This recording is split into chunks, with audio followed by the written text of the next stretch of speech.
Astronauts to the moon. Ignition sequence start. 3, 2, 1. Houston, we have a problem. Liftoff. We have a liftoff. We copy you on the ground. You got a bunch of guys about to turn blue. What you're seeing here is a mirage. What's going on, everyone? It's JERANISM, back with another video for you today. Let's discuss the moon landings, or the lack thereof. I find it so important because if NASA went to the moon, then they know it all. The size of the sun, the distance, the gravity, the orbits. They know it all. But if we didn't go, well, that changes it all. Let's read a quote here first to start off. One of the saddest lessons of history is this. If we've been bamboozled long enough, we tend to reject any evidence of the bamboozle. We're no longer interested in finding out the truth. The bamboozle has captured us. It's simply too painful to acknowledge, even to ourselves, that we've been taken. Once you give a charlatan power over you, you almost never get it back. Surprisingly, that quote is from Carl Sagan. Of course, he is talking about religion and how we were fooled, and then when we are confronted with the evidence of the bamboozle, we reject it. It's just too painful to acknowledge. But truth be told, science can also pull off a bamboozle of its own, especially if they were able to put something in textbooks and then call anyone who questions it a nut job. Here's another great quote from Carl Sagan. Finding the occasional straw of truth awash in a great ocean of confusion and bamboozle requires intelligence, vigilance, dedication, and courage.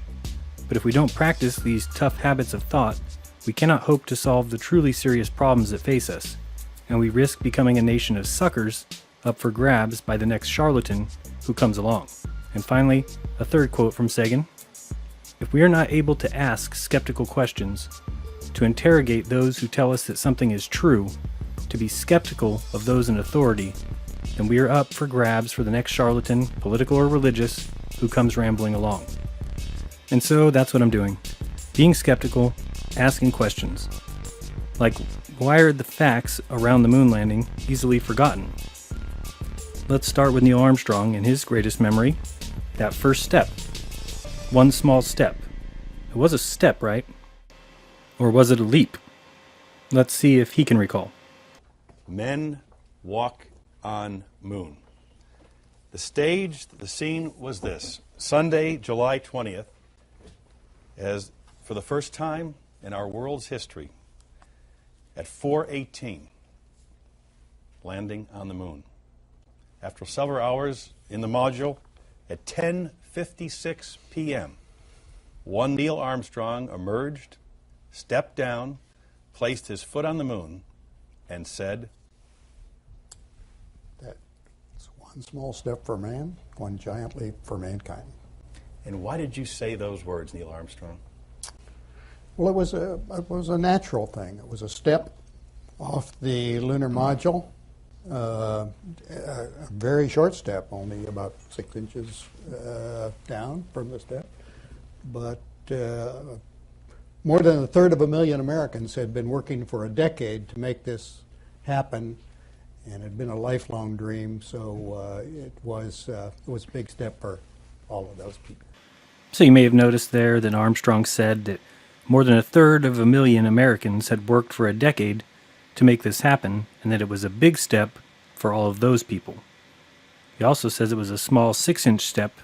Now listen to this. Okay, I can leave that 1 foot up there and both hands down to about the 4th rung up.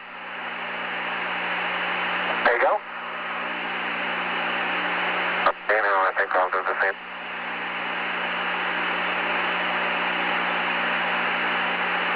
A little more. About another inch. There, you got it? That's a good step. Yep. About a 3-footer. Very short step, only about 6 inches down from the step. That's a good step. Yep. About a 3-footer. About 6 inches. About a 3-footer. About 6 inches. About a 3-footer. About 6 inches. Beautiful view. Isn't that something? Magnificent sight out here. Magnificent desolation. Well, that sure is interesting. 3 feet or 6 inches. It was definitely one or the other, I guess. Let's talk briefly about Marion Moon.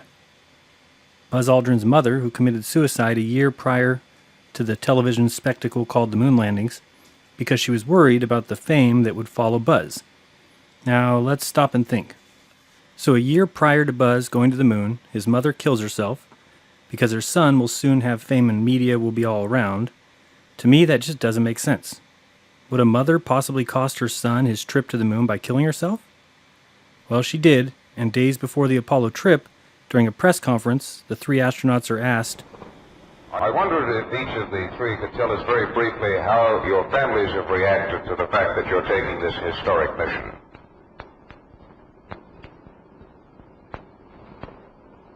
Well, who wants to take a crack? Well, I think my particular case, my family has had 5 years now to become accustomed to this eventuality, and over 6 months to face it quite closely. And I think they look on this as a tremendous challenge for me. They look upon it also as an invasion somewhat of their privacy and a removing of my presence away from the family for a considerable period of time.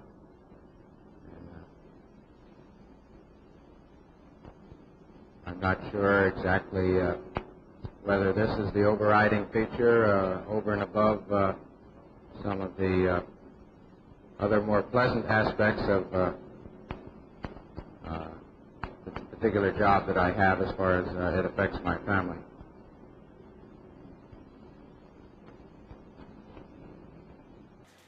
And so that was an interesting answer. Of course, he can't say his mother committed suicide because Buzz and his family, according to Buzz's book, told the coroner to lie about his mother's death and to say it was heart problems, and then only after the fact did Buzz come out and say that his mother, much like his grandfather, committed suicide. The lie was to make sure that there was no unneeded press attention brought upon Buzz or his family, but it's proof to me that lies are no big deal to Buzz Aldrin. Also, just wanted to point out on this timeline that they launched July 16th at 9:32 a.m. Eastern Daylight Time and landed July 20th, a Sunday, almost 4.5 days later. The first step on the moon was 6.5 hours after that, and then they launched from the moon July 21st, 1969 at 1:34 p.m. Eastern Daylight Time and splashed in the ocean 3 days later on the 24th of July at 12:50 p.m. Eastern Daylight Time. An estimated 600 million people watched the Apollo moon landings live on TV, a record that stood until the wedding of Princess Diana in 1981. Remember, they wanted everyone watching live, and that's why Nixon made the federal and state governments, as well as city employers, give employees the day off on July 21st. So let's think. Do you really think the government would want people watching live if something were to go terribly wrong? What an embarrassment if this great moon race was capped off with a huge American disaster as the lunar module crashes to the moon while millions of Americans watch live with their young children. No, isn't going to happen. They knew exactly what they were doing. They knew everything would be just fine. And remember, we went to the moon 6 times during a span of 4 years. And how many presidents were in office for all those moon landings? Do you remember? Nixon? You're right, there was one. Just Dick Nixon. I welcome this kind of examination because people have got to know whether or not their president's a crook. Well, I'm not a crook. And remember, Aldrin, Collins, and Armstrong would not even swear on the Bible that they went to the moon. Armstrong was even offered $5,000 cash to swear on the Bible that he could have given to charity. He declined, saying to Sibrel, "Knowing you, Mr. Sibrel, that's probably a fake Bible," which makes 0 sense. And you can add to that the fact that every Apollo mission made its own patch, and all of them were filled with their names, except Apollo 11. Again, important to point out the launch day of July 16, 1969, and the importance of Stanley Kubrick writing into his contract that he wanted Eyes Wide Shut to be released on July 16, 1999, the 30-year anniversary of the Apollo launch.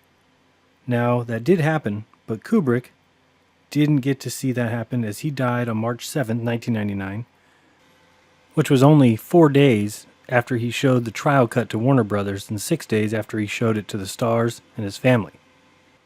So one interesting thing is that March 7th, 1999 is the 66th day of that year. Also interesting is from that date of March 7th, 1999 until the end of 2000, the end of the millennium, was exactly 666 days. The next day being 1/1/2001, and of course we all remember Stanley Kubrick's film 2001: A Space Odyssey. So yes, 666 days until the start of the new millennium. Now some people might say, wait a second, the new millennium started January 1st, 2000. But that's not exactly correct. Remember, 1999 and 2000 are both a part of the 20th century. We're now in the 21st century because the last year of this century will be 2100. Just look at it this way. To make a millennium, you need 1,000 years. So 1,000 is included with the years 1 through 199. That gives us the first 1,000 years. So 2,000 is included with the second 1,000. 1001 through 1999 plus 2,000 equals another 1,000 years.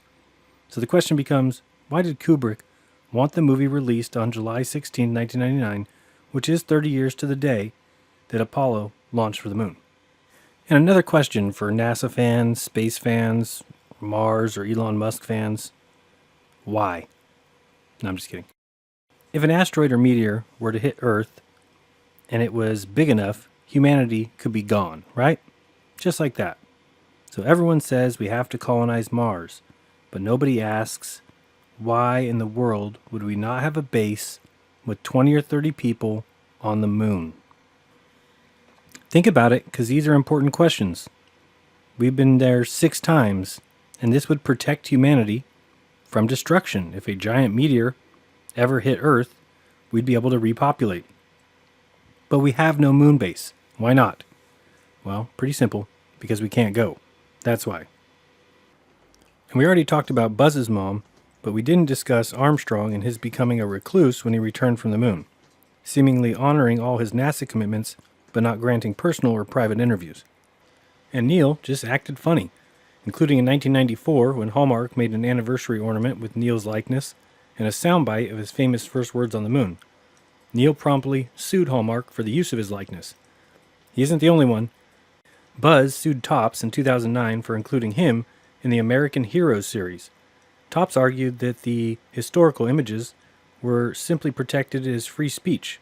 Luckily, the judge agreed, stating that the images were protected as free speech and a matter of issue of public interest. Buzz had no problem selling his slide rule, his underwear, and even pocket change that he supposedly took to the moon, however. What a class act. Aaron Ranens made a good little documentary called Did We Go?, when the state of Ohio paid him to spend a year trying to prove we went to the moon. Here's a short clip from when he went to Neil's hometown attempting to speak to him. There's a link in the description that will take you to Aaron Ranens' YouTube page. All right, 5 till 2 at 700 WLW. Mike McConnell, guest again, Mr. Aaron Ranens. Making a documentary film trying to prove we went to the moon, and it's not all that easy to do, apparently. Our lines are jammed. Everything but the Neil Armstrong hotline, which today only is 749-3700. You have about 5 minutes left, Neil, to check in if you can. Donna, how are you? I believe we went to the moon.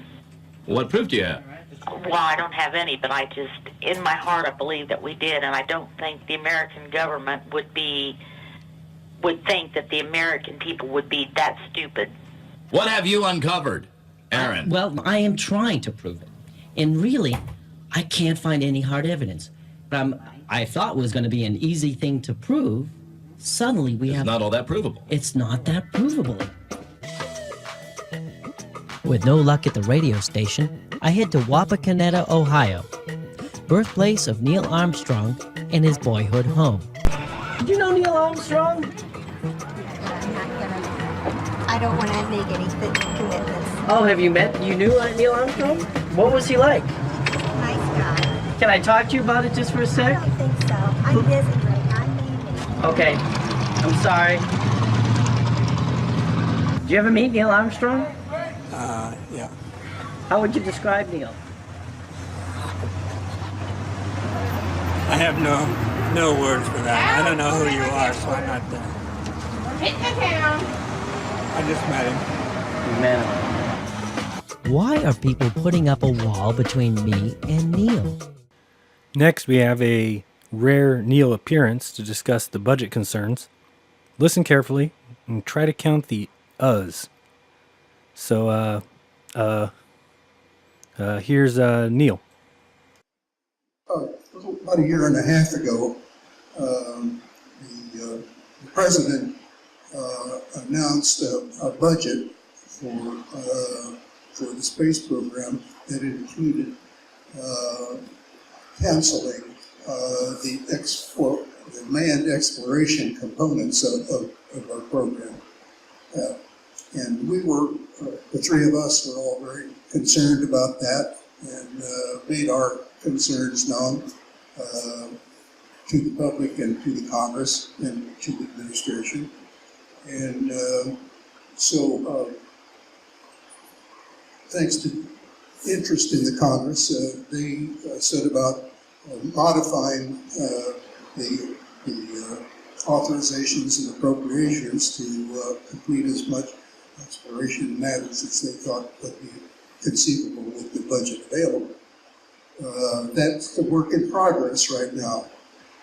We have made some progress. We will, the three of us and many others of our colleagues are going to be continuing to express our hopes and perhaps change the course of our NASA policy.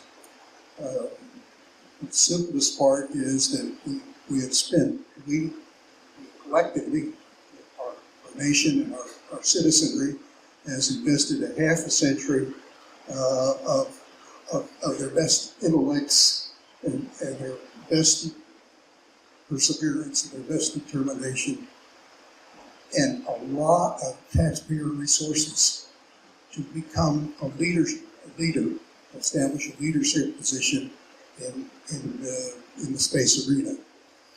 And we recognize that for any organization to maintain a leadership position requires that they continue doing their job very well. And so the fact that we essentially right now have a space station which was built by funds of many nations, but more than 90% came from the United States, and it's an enormous expenditure to build that space station and not have any access for ourselves. We have no access right now. The United States has no access to take our people to that space station and back, or to go any other place. And we'll have no such access for a substantial period of number of years in the future is very, very discouraging to those of us who think this was a very good investment for Americans and their colleagues in the international community over the past decades. So we're going to keep working on it,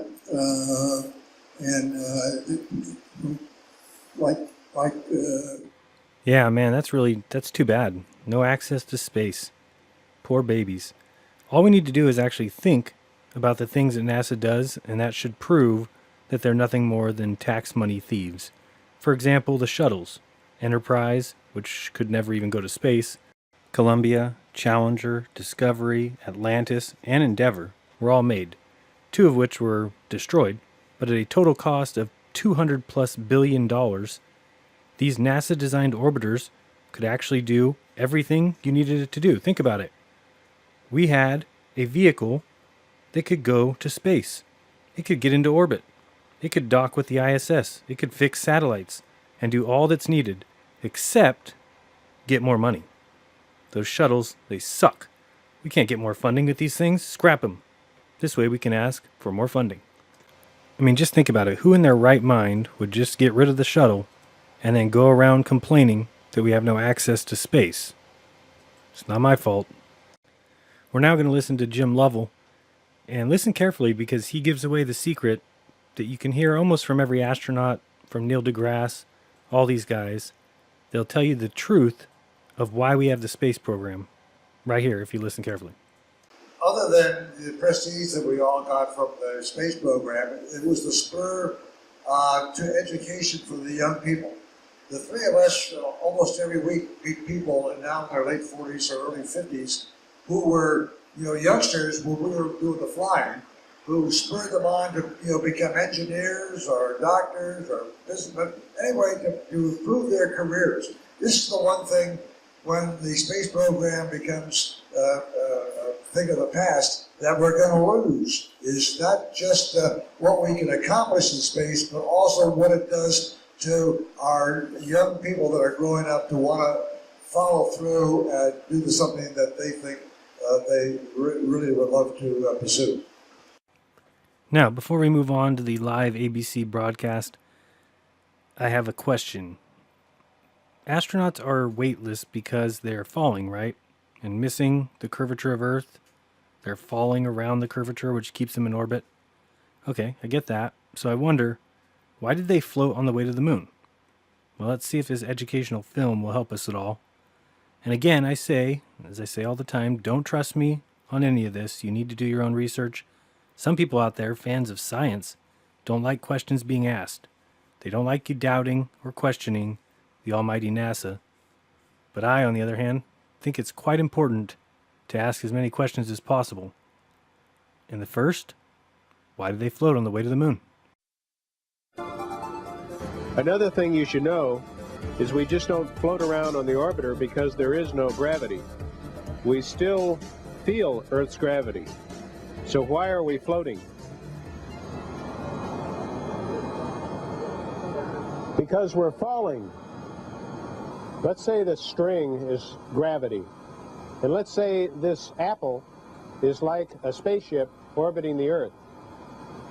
You see, it's gravity and our speed that keeps us in orbit. Without gravity, we would fly off into space and never come back. Here's another example. When I drop this apple on Earth, it falls. When I drop an apple here on the space shuttle, it falls too. It just doesn't look like it's falling. And that's because we're all falling together. The apple, me, and the orbiter. But we're not falling towards the Earth, we're falling around it. Let's imagine that we can send Bruce down to the nearest elevator on Earth.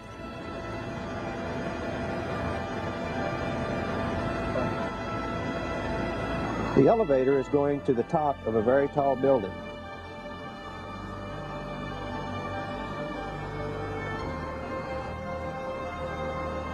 Suddenly, when he reaches the top, the cable breaks, and the elevator car with Bruce in it begins to fall. What will happen inside the elevator? Well, since he's falling, and the elevator is falling at the same rate, he starts to float. His body isn't pushing on the inside of the elevator anymore. He has no weight. He's weightless. If he had an apple with him, it would float too, just like the one in the orbiter, because Bruce, the apple, and the elevator would all be falling together. So, I don't get it. Why do astronauts float on the way to the moon? Perhaps I missed the explanation there. So, I went to Ask an Astronaut to find the answer. And the question was, if astronauts float in Earth orbit because they are falling to Earth, why do astronauts experience zero gravity en route to the moon? Thank you, Phil Gartner. The answer from the astronaut? The common situation for the astronauts is that in both cases they are in free fall, falling solely under the influence of gravity. When I was on the shuttle, I was falling around the Earth under its gravitational tug. Same for ISS astronauts today. They fall towards the center of Earth, but their speed is such that their curved falling path carries them around the curved surface of the Earth. They never hit the ground, fortunately. The Apollo astronauts, on their way to and from the moon, were still in an Earth orbit, still falling around the Earth. When close to the moon, they fell under its gravitational tug and entered lunar orbit, thus falling around our natural satellite in the same way. A Mars-bound spacecraft is actually falling around the Sun in a solar orbit, until it encounters the gravitational field of the red planet. In each case, astronauts experience freefall.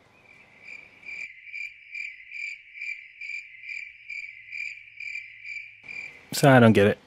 All we got to do is look at this. I understand orbits going around the Earth, missing the curvature. Okay, got it.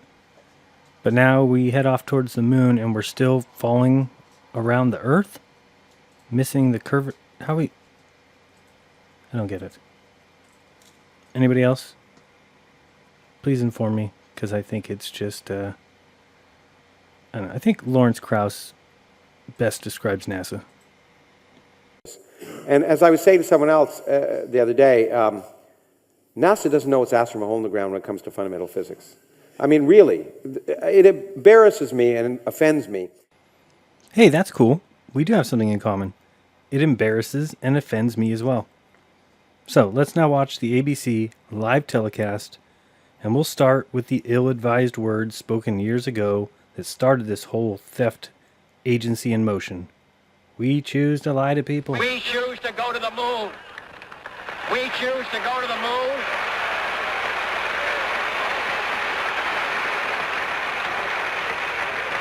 We choose to go to the moon in this decade and do the other things, not because they are easy, but because they are hard.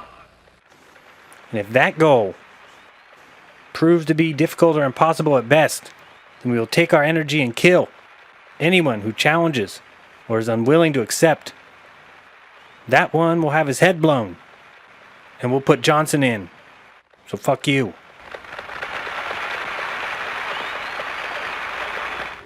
ABC News presents Footsteps on the Moon, the flight of Apollo 11. Good morning, ladies and gentlemen. I'm Frank Reynolds at ABC Space Headquarters in New York. It is July 16th, 1969, and we are all about to witness the fulfillment of that promise that President Kennedy made at Rice University Stadium in Texas on September 12th, 1962. The moon that still has not set in some parts of our world has only a few more days of what you might call untrammeled history. These three men are about to embark on certainly one of history's most glorious adventures. Commander Neil Armstrong, Lunar Module Pilot Buzz Aldrin, and Command Module Pilot Mike Collins. And so we'll now watch a few of these segments, and many times I'll be chiming in to point out the hilarious. We just saw Frank Reynolds. This time, we do it my way. No, not that Frank Reynolds. And coming up next, Jules Bergman. Good morning, Frank. We're at T-minus 2 hours and 28 minutes into the scheduled launch of Apollo 11 at 9:32 a.m. Eastern Daylight Time. And the countdown has been going spectacularly until about 10 minutes ago, just before Neil Armstrong, Mike Collins, and Buzz Aldrin started to get into the cabin of Apollo 11. And then a slight leak developed in a valve system that replenishes the liquid hydrogen for the third stage of the Saturn V, the S4B stage.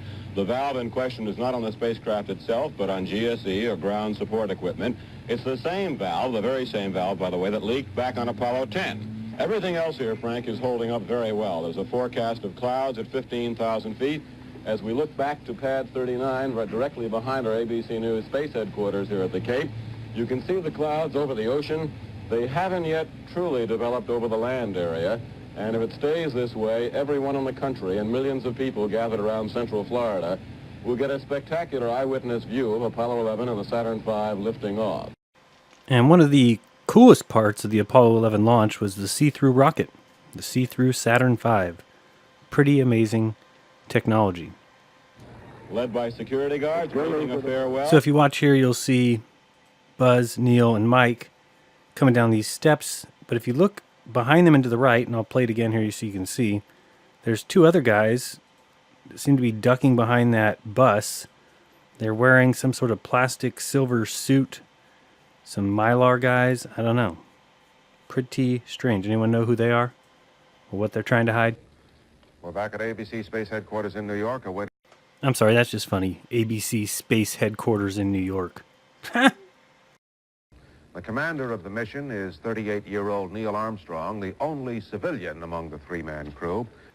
How is Neil a civilian? He was in the Navy, and he fought in the Korean War and flew 78 missions. That'd be like saying Barry Bonds is an amateur baseball player.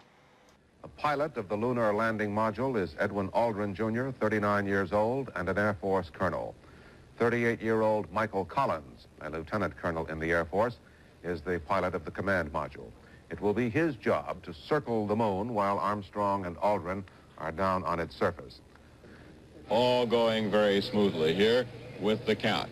Among the distinguished visitors here this morning, along with Vice President Spiro Agnew, is the former President Lyndon Johnson. There's our live picture from the VIP stands on the other side of the VAB and Launch Control Center.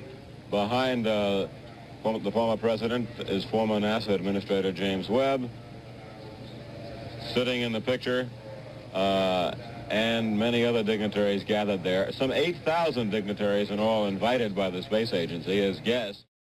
8,000? I circled the grandstands here. I think they might seat 80, possibly 90 people. Here's a view from the parking lot, and you can see underneath that red arrow way back there, that's your little launch complex. So good seats, you get to see everything.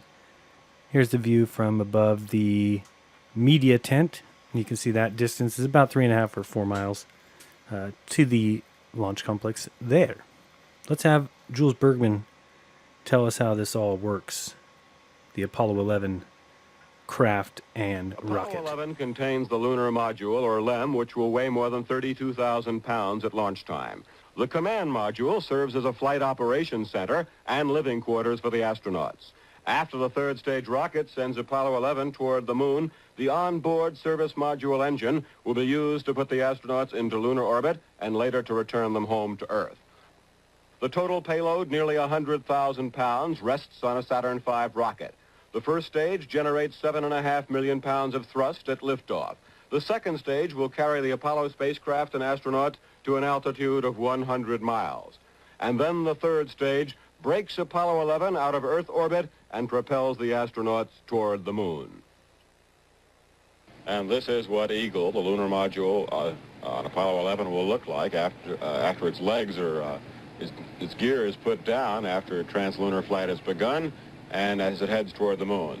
In addition to this black and white covering, of course, it's covered by gold and black thermal foil, if you will, mylar foil, and black foil to protect it from heating as it heads around into lunar orbit and then down toward its descent on the moon. But essentially, that's what the vehicle looks like, a very ungainly machine. The astronauts still call it a thin, light-walled flying machine, a thin, light-walled structure, but it has proven to be one heck of a good flying machine on 2 flights now, Apollo 9 and Apollo 10. Even Jules can barely describe it. See him giggling? Gold and black, thermal mylar foil. It's an ungainly machine. I guess homeless tweaker shelter wouldn't have gone over too well. If you think the LEM could descend to the moon and break with no atmosphere, you are what they call a fanboy. Or girl. Fanboy or girl. And counting. Neil Armstrong just reported back. It's been a real smooth countdown. We passed the 50-second mark. Power transfer is complete. We're on internal power with the launch vehicle at this time. A few things I want you to watch on this takeoff. Watch the rocket, the Saturn V, as it takes off, and you'll notice that it takes off and kind of starts going sideways, lifts a little bit more, it's a little more sideways, and all of a sudden they switch cameras and it's right back. I'm going to call bullshit. Also, keep an eye on the speed as it takes off from the pad, and Jules Bergman makes a little joke that it's moving slowly. 40 seconds away from the Apollo 11 liftoff. All the second stage tanks now pressurized. 35 seconds and counting. We are still go with Apollo 11. 30 seconds and counting. Astronauts report it feels good. T-minus 25 seconds. 20 seconds and counting. T-minus 15 seconds. Guidance is internal. 12, 11, 10, 9. Ignition sequence start. 6, 5, 4, 3, 2, 1, 0. All engine running. Liftoff. We have a liftoff. 32 minutes past the hour. Liftoff on Apollo 11.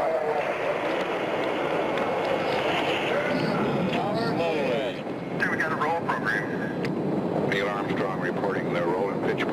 puts Apollo 11 on a proper heading.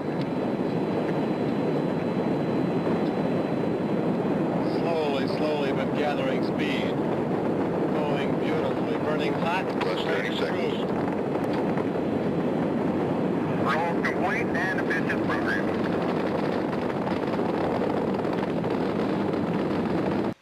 How is it roll complete if it never rolled?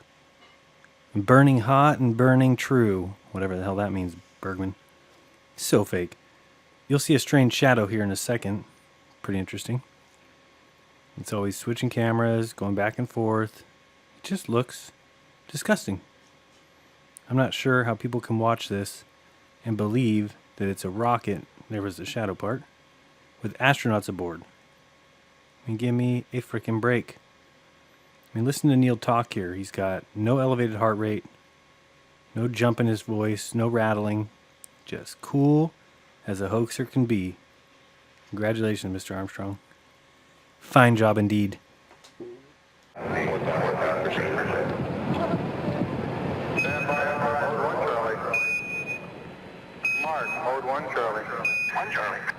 And just watch the changes in the plume of smoke and the rocket angle for the next few seconds. I mean, we've got it almost going vertical here. Go ahead and keep an eye on it from this point on. Inboard cutoff.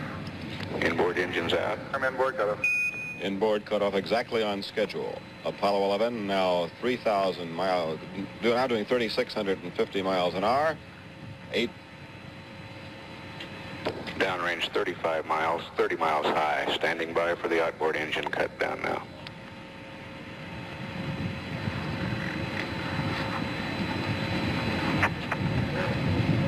Staging.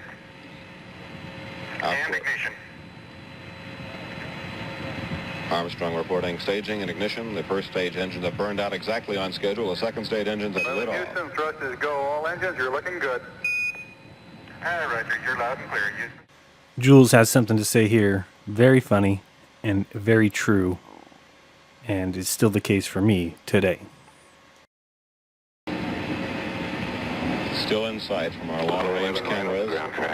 Burning hot, straight and true all the way. Toward a moon 218,000 miles distant. A moment many Americans, many people never believed could happen or would happen. I still don't. 190 miles downrange now, 72 miles high, velocity 11,000 feet per second. And the first major hurdles have been passed for Apollo 11. All going very, very well. The first minutes of a 195-hour-long flight, ticking off almost without tension, almost like a regular airliner takeoff, but for the thunderous roar of the flame of the Saturn. Booster says it's looking good at 5 minutes. Well, then, Houston, you are go at 5 minutes. Roger, Apollo 11, go. We're hearing Neil Armstrong live, reporting back to booster control, Capcom in mission control. 270 miles, altitude 82 miles, velocity 12,472 feet per second. Slide S4B to COI capability. Okay. That's 9,000 miles an hour. S4B to COI capability. That's 9,000 miles an hour. Confirmation that the Apollo 11 could now get into orbit using the S4B if necessary. In your living room. Thank you. You all are coming through beautifully, too. Very clear communications this morning. Very clear air-to-ground from Apollo 11. That's Capcom Bruce McCandless. You hear talking from Houston Mission Control. And occasionally Flight Director Cliff Charlesworth in the background.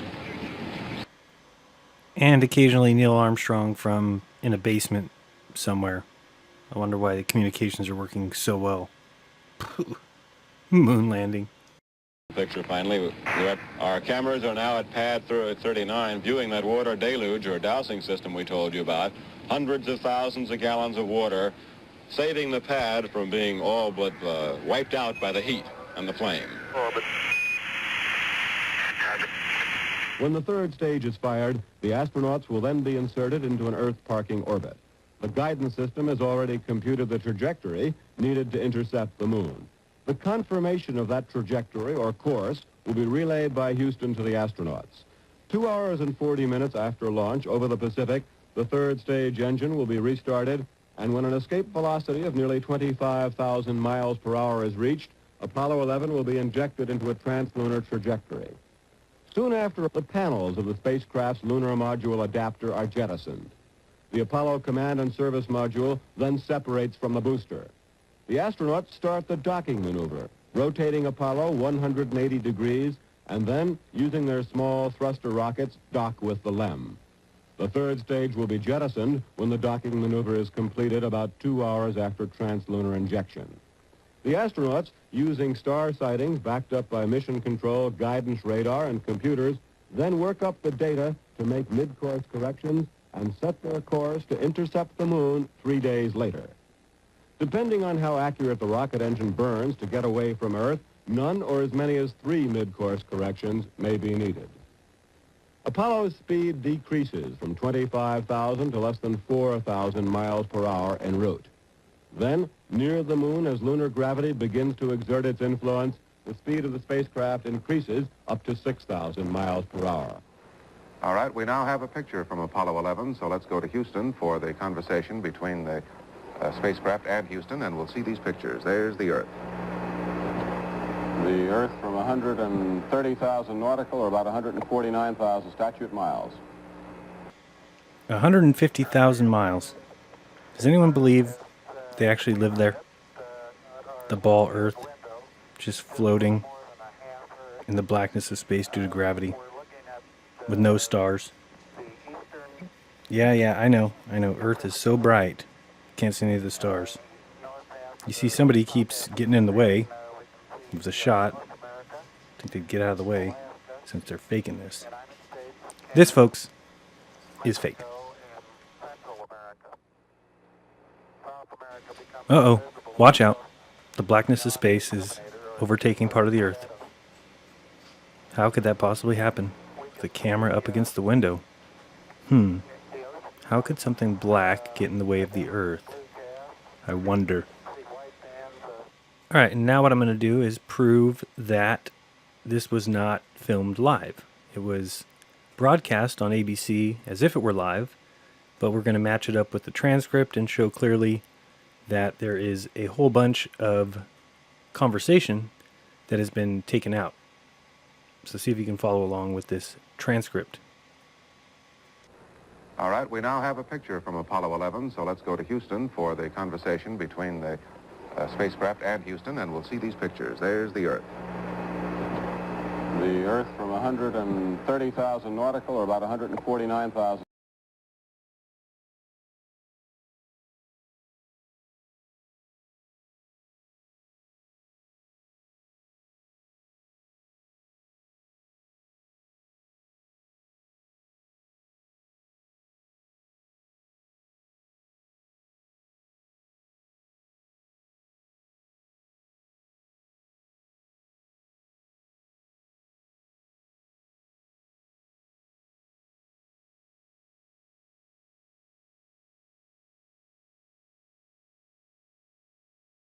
Becomes invisible just off beyond the terminator or inside the shadow. We can see the oceans with a definite blue cast, see white bands of major cloud formations across the Earth, and can see coastlines that got the western U.S., San Joaquin Valley, the Sierra Mountain Range, the peninsula of Baja California, and can see some cloud formations over southeastern U.S. There's one definite mild storm southwest of Alaska, looks like about 500 to 1,000 miles, and another very minor storm showing the south end of the screen near the, a long way south of the equator, probably 45 degrees or more south latitude. Okay, so what you'll see here is he stopped at the word latitude, and you'll see more text, can pick out the browns and the landforms pretty well. And then these other additional pages have all been omitted, yet this was the live footage shown on ABC. And you'll see about 4 pages of text have been missing, and then it will pick up again with them saying they can see the Earth out the window. We were saying, Cliff Charlesworth said... we can still see the Earth through the left window, and it appears that we can see a floodlight off to the left, either that or some sun shafting through the hatch window. Almost looks like 2 Earths. That's a floodlight. Now we're coming in. Can't quite make out who that had.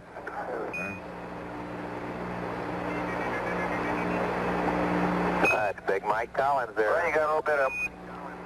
Yeah, hello there, Split Fans. You got a little bit of me, plus Neil's in the center couch, and Buzz is doing the camera work this time. Roger, it's a little dark now, 11.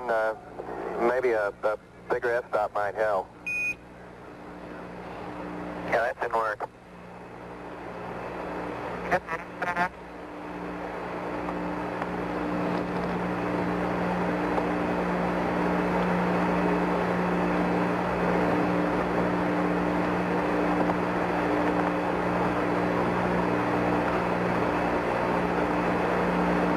getting a lot better now, 11. Mike, you coming in 5 by. I got a good... Well, I put on a coat and tie if I'd known about this ahead of time. Is Buzz holding your cue cards for you, over? And we're going to discuss that in 1 second, but let's take a look at this. So, if you watch carefully, you'll actually see that they are faking this shot. As the camera clears up here, you'll see what they're doing. They're recording from one side of the craft out the opposite window. So imagine being in an airplane and shooting video with the lights out of the opposite side. Now you'd have to black out the other windows, but clearly it's possible. Because if you look carefully, you'll actually see that bright light coming through there, which is probably the sun or could be the Earth, but you'll also see the Earth down here in a little bit. Remember, they're 150,000 miles out. And you'll see that bright light coming in there and the Earth light there coming in your lower right. Let me show you an example of what I'm talking about. So let's say we jump in a plane like this, and you'll see I kind of blacked out or covered up the other windows, so we just have one circular window. And then what we can do is turn off the lights. So once the lights are out, all of a sudden we have something that looks kind of like the Earth. And we could use the actual picture of the Earth below us like this, and then we could even use a cardboard cutout and create kind of a phase like this. But I think what would be even easier is to just use the brightness of the daytime sky. So for here, we're just looking out this window at the blue sky. And then what you do is you create some transparencies. You could create different phases. You can create different sections of the Earth. Then all you need to do is slide one of these transparencies over the window. So you'll see here we slid the phase Earth over the window. And that looks pretty impressive. Here you can see we take the other one instead. Or this is still the phase. In a second we'll take the full Earth and try that as well. And all we had to do was just cover up and black out all the windows but one. Then shut off the lights and film from the other side. So you'll see here we put the full Earth there. Now it's just a transparency slid right over. And voila. The only problem is there's no stars. And you just got to make sure nobody turns on the lights of the airplane, as we just saw them do. Now, of course, to get rid of the star problem, lucky for us, we're NASA, and we can just tell people the stars don't show up in our pictures. Sorry, and half the astronauts will say they've never seen them, and the other half will say they do. And people will argue across the world on your behalf, so it's really not even that difficult of a deception. Now, this next part is very interesting.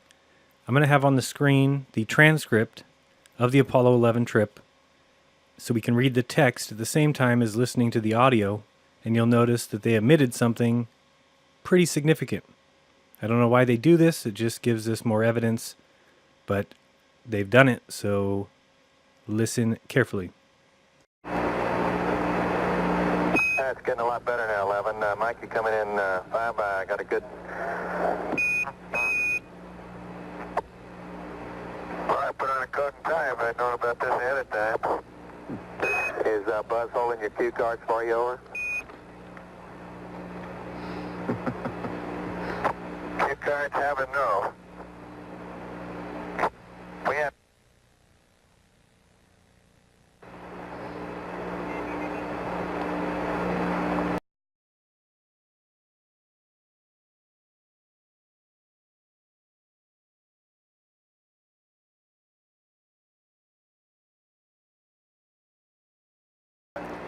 So we'll watch this one more time.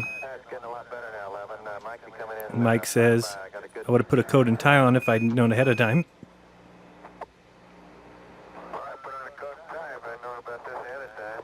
Then they ask, is Buzz holding your cue cards for you?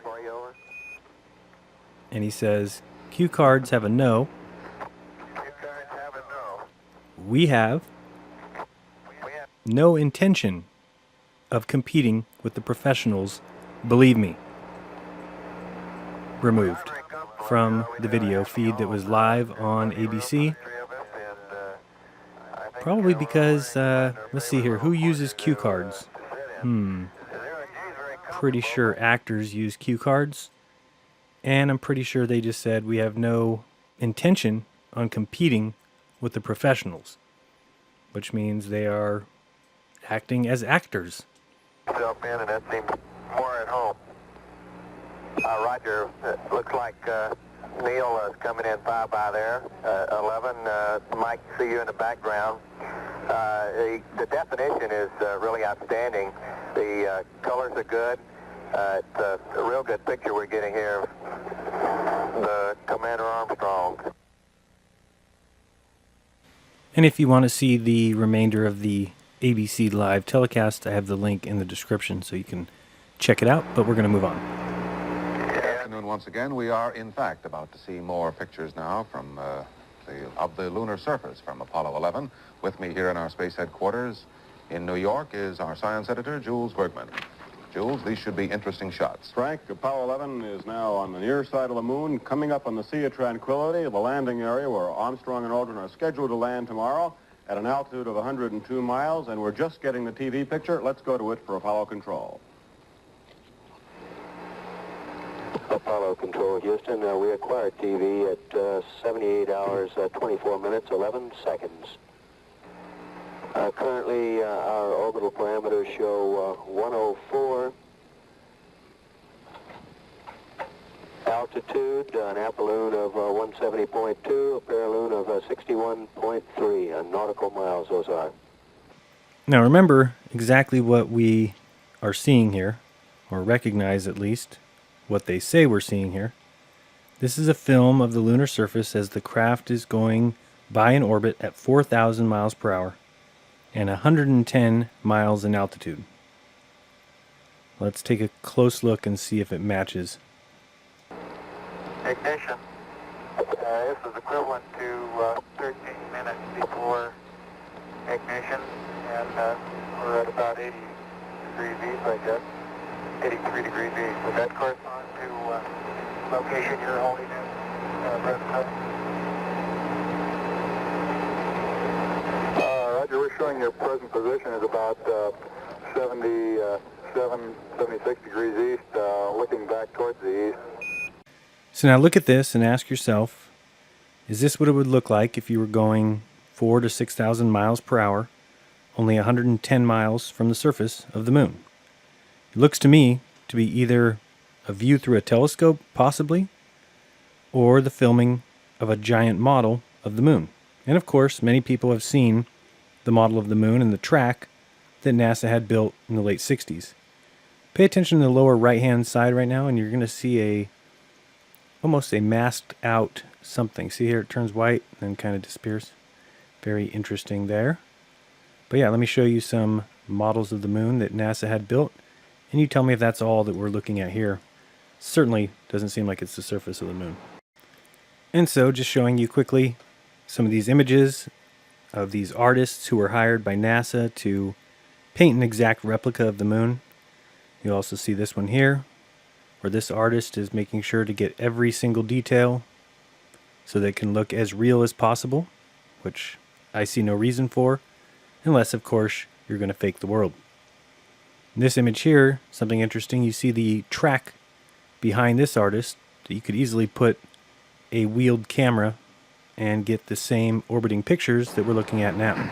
Apollo 11 now flying I'll show you an altitude now of about 110 miles, and of course you'd be considerably lower at the initiation of powered descent. This is exactly the same territory. Eagle, the lunar module, will be flying over tomorrow as it begins its powered descent toward a landing on Lunar Landing Site 2, now about 100 miles to the west of where we are. Look at register 3 on the Disky theta. Theta is increasing toward my desired 315, and I'll let the hand controller alone here, and I'll bet you it reverses itself. They're just now passing out of Smythe Sea, heading along the lunar equator toward the Sea of Tranquility.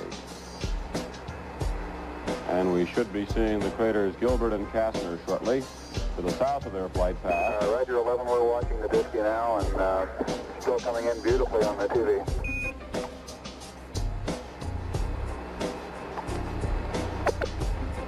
The spacecraft faced around backward, looking back. Right side of the screen at the present time, there's a triple crater with a small crater between the first and second. And the one at the bottom of the screen is Schubert Y.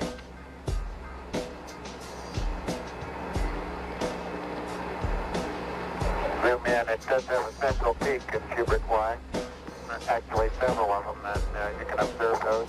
But the rim craters at the bottom of your screen. Roger, we're seeing the central peak quite clearly now.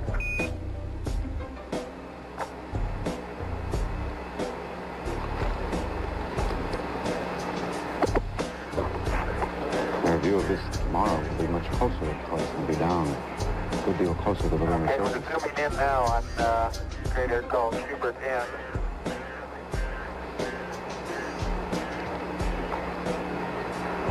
Schubert N, very conical inside wall, and the bottom appears to be nearly flat.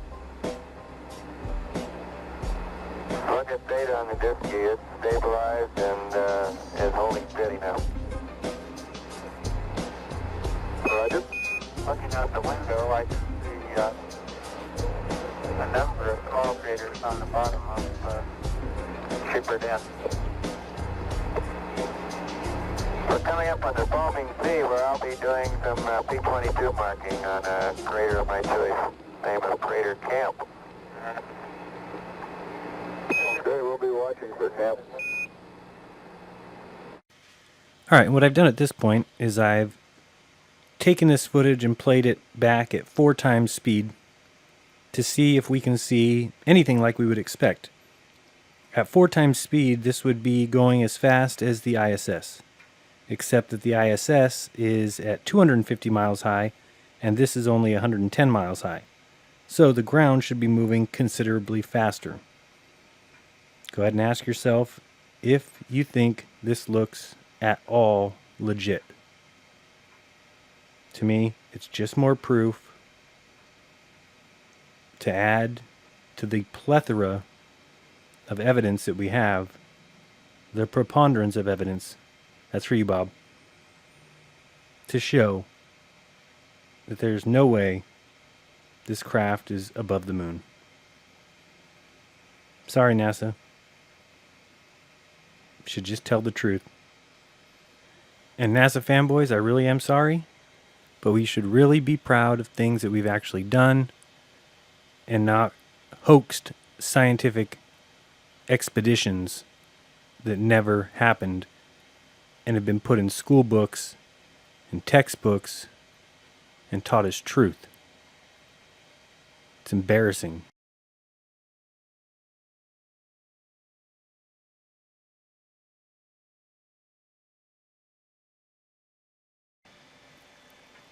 I've also sped up this part, but overall it is simply terrible.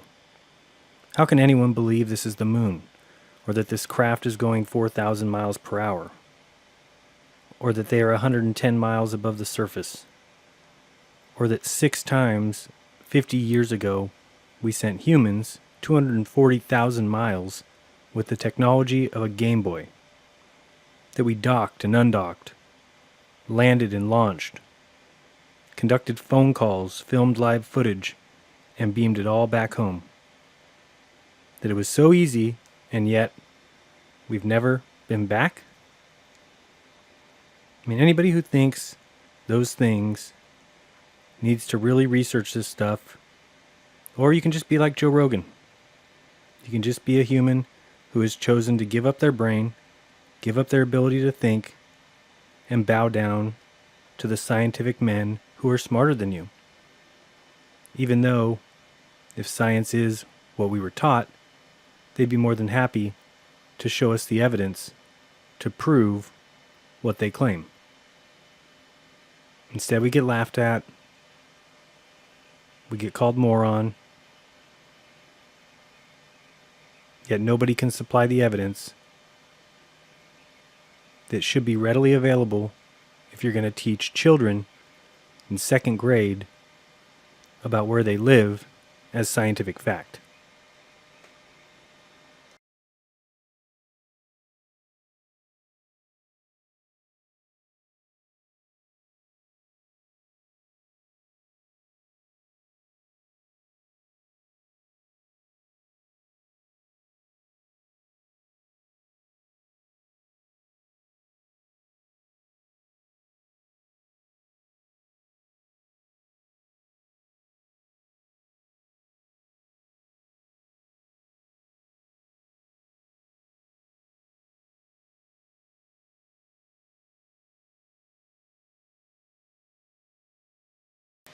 I mean, honestly, watch this footage. This craft is not in any kind of orbit. This is a panning camera on a track or looking through a telescope, at best. It's really time we woke up.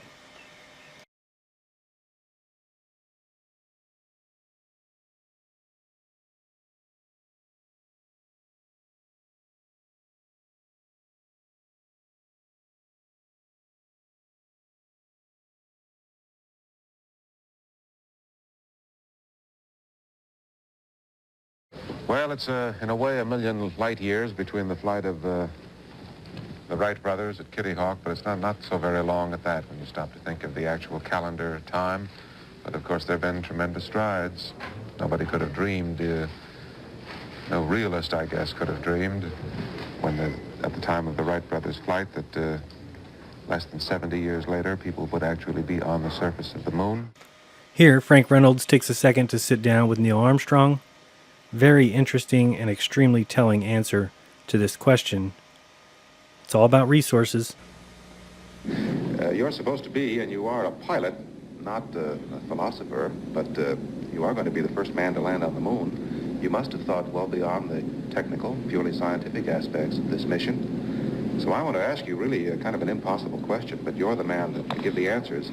What do you think this mission will tell us about man? If we are successfully able to execute a touchdown and return, it's going to give us an unmeasurable amount of confidence. I think that's probably the greatest result of the flight. It's going to assure those people who have been spending long hours late at night for many years in the computer labs across the street and in the simulations over in the other building and the program offices that the almost staggering technical job that they tackled is in fact possible for man to conquer. And given that confidence, we will then be in a much better position to accurately judge what we should tackle in the future. It won't be marred by a lack of understanding of what can and can't be done. It can be judged on its values. Do you think it might help us to maybe solve some of our less exotic problems here at home, on Earth? Well, I certainly hope that that we would take the more successful approaches that have been used in this kind of a program and find ways to apply those approaches to other problems. I don't necessarily agree that just because these people have in this approach have been successful that we should take their resources away from them and give them to some other people who have been less successful in their endeavors. I get the impression you think we might be able to do both. Well, I certainly think we can. We're a great country. We have a lot of abilities, and when we direct our efforts toward an understood goal, we usually solve the problems. You know, I think I was wrong in putting that question to him in the way I phrased it. He is a philosopher, too, as well as a pilot. He's a young man who means what he says and says what he means. Next, we're going to pay attention to 3 specific answers from the press conference that took place after Apollo 11. First thing you should notice is the demeanor and the stature, the body language of these 3 gentlemen who supposedly just got back from the greatest mission of all time in going to the moon. At this time, I'd like to introduce the Apollo 11 crew, astronauts Neil Armstrong, Michael Collins, Edwin Aldrin. Neil?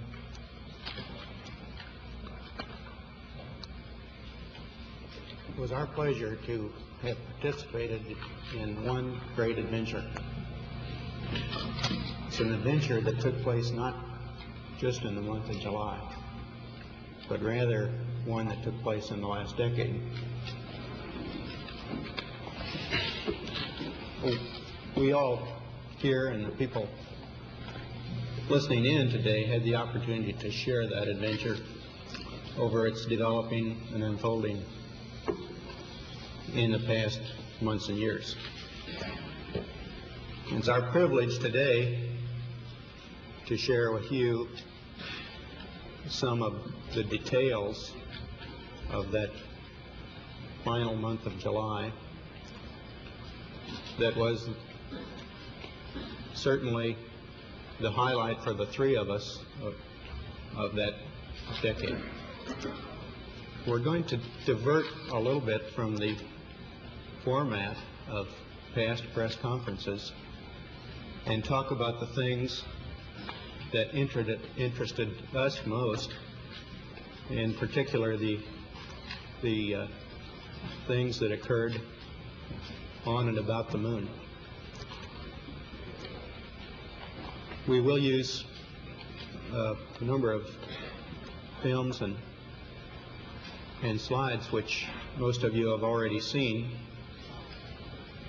and with the intent of pointing out some of the things that we observed on the spot which may not be obvious to those of you who are looking at them here from the surface of Earth. And here's a very interesting comment from Michael Collins about the distance they were from the Earth.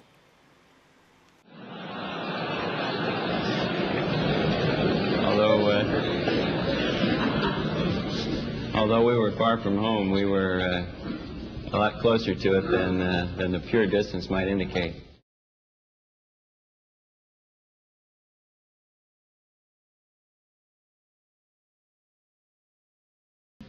Many of us and many other people in many places have speculated on the meaning of this first landing on another body in space. Would each of you give us your estimate of what is the meaning of this to all of us? I think this answer by Buzz is one of the most telling answers to any question about the moon landings I've ever heard. Listen carefully. Well, I believe that what this country set out to do was something that was going to be done sooner or later, whether we set a specific goal or not. I believe that from the early space flights we demonstrated a potential to carry out this type of a mission, and again it was a question of time until this would be accomplished. I think the relative ease with which we were able to carry out our mission, which of course came after a very efficient and a logical sequence of flights, I think that this demonstrated that we were certainly on the right track when we took this commitment to go to the moon. I think that what this means is that many other problems perhaps can be solved in the same way by taking a commitment to solve them in a long time fashion. I think that we were timely in accepting this mission of going to the moon. It might be timely at this point to think in many other areas of other missions that could be accomplished.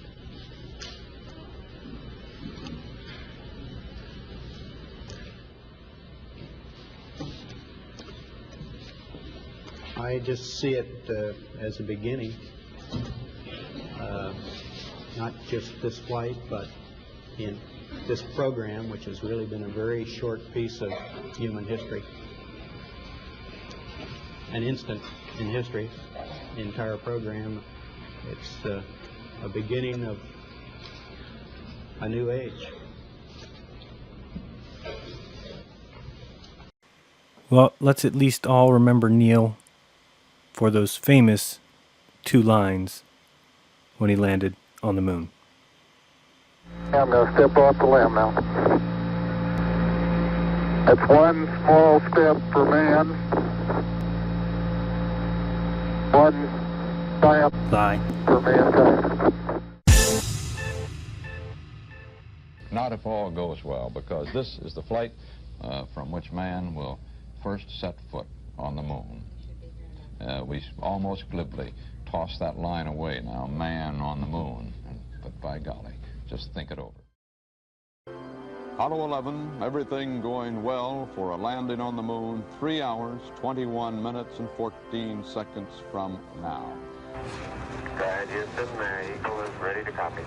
Houston, you're go for landing, over. Oh, great go. One of the better goes I've heard in a long time. Boy, we're go for landing on the moon. Woo. 30 seconds forward. Hey.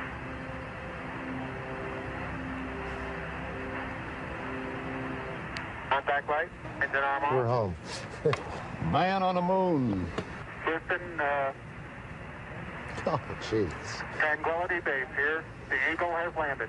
Roger, Tranquility. We copy you on the ground. You got a bunch of guys about to turn blue. We're breathing again. Thanks a lot. Ooh. Oh, boy. Thank you. Boy. Okay, we're going to be busy for a minute. There's that foot coming down. There he is. There's a foot coming down the steps. Armstrong is on the moon. Neil Armstrong. We absolutely must learn to know when we're being lied to. When jokers are out there pretending and faking, deceiving, and we still have 90% believing. Walter Cronkite is trash. He's a liar. Here he is, saying how happy he is to be sitting at the right hand of Satan. World government is the structure necessary for global justice. I'm in a position to speak my mind, and by God, I'm going to do it. First, we Americans are going to have to yield up some of our sovereignty. That's going to be, to many, a bitter pill. Today, we must develop federal structures on a global level to deal with world problems. We need a system of enforceable world law, a democratic federal world government. Most important, we should sign and ratify the Treaty for a Permanent International Criminal Court. Pat Robertson has written in a book a few years ago that we should have a world government, but only when the Messiah arrives. He wrote, literally, any attempt to achieve world order before that time must be the work of the devil. Well, join me. I'm glad to sit here at the right hand of Satan. And so here's what it all boils down to. Are you going to accept images like this as the best evidence that we went to the moon? These images. I mean, come on, guys. NASA is an utter joke. And people are letting them continue to lie to the world. I mean, look at these proofs taken from 30 miles above the surface. Yet anyone with any scientific background will scream and swear that this proves the moon landings. I don't think it even proves that the CGI artist for the LRO is over 8 years old. All you gotta do is go to Skylab, go check out a Hubble repair mission, watch, and you'll finally get it. You need to go back in time and check whether NASA is real or if they're a fraud. Because we missed the boat. People can fool us easily now. In a second, we're going to look at what's possible with green screen, with chroma key. And so the ISS, spacewalks, all that stuff could easily be faked. So what you need to do is you need to open your eye, seek the truth, test the truth, challenge the current going facts, debunk myths, smash on bad evidence, and don't back down to fanboys that can't see that they follow a religion. The first step of the scientific method is to ask questions, so don't stop. I'm not going to stop, but I always do say, don't trust me, don't believe me. But if you want my opinion, there's no way NASA is telling the truth. Look at what is possible now.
As long as we keep believing, they'll keep faking it.